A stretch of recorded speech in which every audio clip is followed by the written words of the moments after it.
మోషే కొండ శిఖరం మీదకు వెళ్ళి అక్కడ నిలబడి చేతులెత్తి దేవునికి ప్రార్థన చేయించు ఉన్నాడు.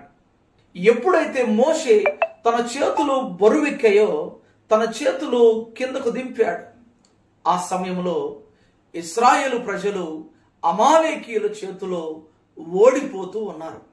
ఈ విషయాన్ని గమనించినటువంటి మోషే సహోదరుడైనటువంటి అహరోను మరియు హూరు అనేటువంటి ఇద్దరు వ్యక్తులు మోషేను ఒక రాయి వేసి ఆ రాయి మీద మోషేను కూర్చుండబెట్టి అహరోను ఒక పక్క హూరు ఒక పక్క చేతులు ఇలా పట్టుకొని అలా ఆనుకొని నిలబడ్డారు.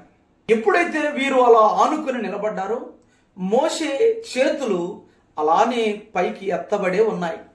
ఉదయం మొదలుకొని సాయంకాలం వరకు వారు అలానే నిలబడ్డారు. వారు సపోర్ట్గా ఉన్నారు మోషేకు.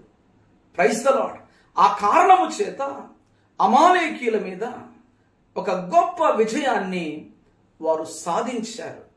ఇక్కడ నుంచి మనము నేర్చుకోవాల్సినటువంటి పాఠము ఏంటంటే మనము సపోర్టుగా ఉండాలి, దైవ సేవకులకు సపోర్టుగా ఉండాలి. అప్పుడు తప్పక విజయాలు మనము పొందుకోగలం దేవుని నుండి.